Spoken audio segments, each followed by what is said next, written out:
만나고 오면 아무래도 기분이 찝찝하고 계속 만나야 하나 싶은 사람 한 명쯤 있으시죠?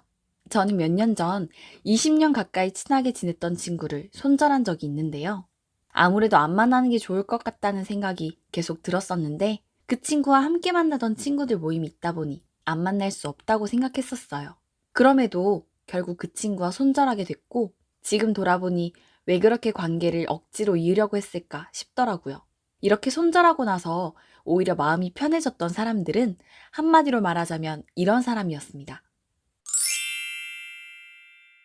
안녕하세요. 여러분들의 마음을 토닥여줄 이야기 토닥톡톡입니다. 반드시 손절해야 할 유형. 그 첫 번째는 고마움과 미안함을 모르는 사람입니다. 감사하다, 미안하다는 말. 우리 적어도 하루에 한 번씩은 하지 않나요? 물건을 사고 나올 때, 뭔가 배달을 받았을 때, 실수로 부딪혔을 때. 말할 만한 상황은 수도 없이 많잖아요. 그런데 돈 드는 것도 아닌 이 말에 인색한 사람들이 있습니다. 우리가 매일 하고 있어서 별것 아닌 것 같은 말이지만 실제로 고맙다, 미안하다는 말을 아끼는 사람과 자주 만나다 보면 왠지 모를 찝찝한 마음이 생깁니다. 그냥 고맙다고 미안하다고 안 하는 것 뿐인데 내가 그 말을 꼭 듣고 싶은 것도 아닌데 왜 그 말을 안 하는 게 기분이 나쁜지 작은 호의 베풀어 놓고 고맙다고 안 하나 싶은 내 마음이 괜히 쪼잔하게 느껴지기도 하죠. 그렇지만 기분 나쁜 게 당연합니다. 고맙다는 표현을 하지 않으면 나의 호의를 당연하게 생각하는 것처럼 느껴지거든요. 나의 호의를 당연하게 생각하는 사람을 누가 계속 좋아할 수 있을까요? 미안하다는 말도 비슷한 맥락입니다. 미안하다는 말을 하지 않는 사람은 자존심이 매우 센 사람일 가능성이 높습니다. 미안하다고 말하는 게 지는 거라고 생각을 하는 거죠. 나와의 관계보다 자신의 자존심을 더 중요하게 생각하는 사람이므로 계속 만날수록 기분 나쁜 일이 생길 가능성이 높습니다. 물론 쑥스러워서 잘 표현 못하는 사람도 있을 거예요. 하지만 그런 사람들은 고맙다, 미안하다는 말 대신에 글이나 행동으로 표현하겠죠? 그런 경우 말고 고마움과 미안함을 모르는 사람, 그러니까 호의를 당연하게 생각하고 자존심이 너무 센 사람은 손절하는 것이 나에게 좋습니다.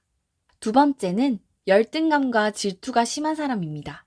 적당한 열등감은 자기 개발에 큰 원동력이 되지만 심한 열등감은 곁에 있는 사람을 괴롭게 만듭니다. 계속해서 자신과 상대를 비교하고 상대의 잘난 점을 시기 질투하기 때문이죠. 사실 이런 사람은 나를 부러워하는 듯한 말투가 마음에 좀 걸리긴 해도 평소에는 큰 문제가 되지 않는다고 생각할 수도 있어요. 하지만 나한테 좋은 일이 생겼을 때 또는 어려운 일을 겪을 때 이런 사람들은 여러분의 편이 아닙니다. 제가 손절했던 친구도 이런 유형이었는데요. 평소에 지낼 때는 큰 문제가 없었는데 같이 수능 공부를 할 때 저를 정말 힘들게 했었어요. 너는 이런 문제도 못 풀면서 어떻게 그런 성적이 나오냐? 뭐 이런 말로 상처 주고 점심시간에도 공부하는 건 좀 그렇지 않나? 그러더니 다음 날엔 자기가 먼저 앉아서 공부하고 있고 그땐 어리기도 하고 성격도 여려서 맞받아치는 말 한마디 못하고 화장실에 가서 울곤 했어요. 그러다 결국 스트레스 누적으로 몸이 망가져서 병원 신세를 지기도 했고요. 같은 학교니까 수능 끝나면 바로 손절해야지 생각하며 참았는데 그 친구가 마지막 날 미안하다고 사과를 하는 거예요. 그래서 또 몇 년을 잘 지냈는데 결국 또 비슷한 힘든 일을 겪을 때 비슷한 방식으로 저를 힘들게 했습니다. 열등감과 질투가 심한 사람은 여러분이 좋은 일이 있을 때 함께 기뻐해주지 못하고 힘든 일이 생겼을 때 뒤통수를 칠 가능성이 높습니다. 꼭 뒤통수를 치지 않더라도 이런 유형은 평소 불평불만이 많고 부정적인 이야기를 많이 하는 편이기 때문에 굳이 곁에 가까이 둘 필요가 없다고 생각합니다. 세 번째는 자기 얘기만 하는 사람입니다. 이야기를 시작하면 끝을 모르고 자기 얘기만 하는 사람. 아마 그 사람은 나쁜 의도를 갖고 있는 건 아닐 거예요. 하지만 그 사람은 꼭 내가 아니라 그냥 자기 얘기를 들어줄 사람이 필요한 겁니다. 그래서 계속 그 사람과 만나다 보면 내가 그 사람의 감정 쓰레기통 역할을 하고 있다는 생각이 들 거예요. 여러분이 관심 있는 사람이 있다고 상상해 보세요. 그 사람에게 내 얘기를 계속 늘어놓고 싶은가요? 관심 있는 사람에게는 궁금한 점도 많아서 질문하고 싶고 그 사람의 이야기를 듣고 싶다는 생각이 드는 게 보통입니다. 그런데 내 얘기를 궁금해하지 않고 본인 얘기만 한다는 건 나한테 관심이 없는 사람이란 뜻이겠죠? 꼭 내가 아니어도 되는, 나한테 관심이 별로 없는 사람. 그 사람을 만날 시간에 나를 특별하게 생각해주고 나에게 관심과 애정이 있는 사람을 만나는 게 더 낫지 않을까요? 마지막 네 번째는 여러분들이 손절할지 말지 고민되는, 만나고 오면 기운 빠지고 쎄한 사람입니다. 저는 손절하고 나서 오히려 마음이 편해졌던 사람들을 한마디로 표현하자면 이런 사람들이었어요. 딱 명확하게 이유를 설명하기 힘든데 왠지 그 사람을 만나고 오면 찝찝하고 마음이 불편하다. 나쁜 사람은 아닌 것 같은데 만나고 오면 기가 빨리고 별로 안 만나고 싶다. 이런 생각이 든다면 내 몸이 벌써 그 사람과 안 맞다는 걸 표현하고 있는 겁니다.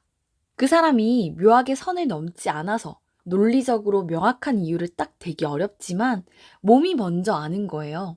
처음엔 좀 어려울 수 있지만 큰맘 먹고 그 사람과 한번 안 만나보면 알게 됩니다. 오히려 마음이 편하다는 걸요. 제가 일일이 설명하지 않아도 아마 여러분이 더 잘 느끼고 계실 겁니다. 그게 맞습니다. 손절할까 말까 고민되는 사람이 있다면 조금씩 거리를 두고 연락을 줄이면서 만남을 피해보세요. 그렇게 해서 마음이 편하다고 느껴진다면 그게 맞는 방향인 겁니다. 나와 안 맞는 사람을, 만나면 힘든 사람을 억지로 만날 필요 없습니다. 여러분을 아끼고 진심으로 위해주는 사람을 만나기에도 부족한 게 인생이에요. 저는 손절할지 말지 고민했던 사람들 대부분을 더 이상 만나고 있지 않은데요. 오히려 인간관계에 대한 고민이 줄어들고 마음이 편안해졌어요. 아닌 것 같은 관계는 억지로 이을 필요가 없습니다. 한번 놔보세요. 어려워 보이지만 놔보면 생각보다 별거 아니라는 걸, 마음이 오히려 편하다는 걸 알게 되실 겁니다. 여러분이 언제나 편안하고 행복하시길 바라면서 오늘 이야기는 여기까지입니다. 여러분과 마음을 나눌 수 있는 좋은 이야기로 또 찾아올게요. 구독과 좋아요는 제게 큰 힘이 됩니다.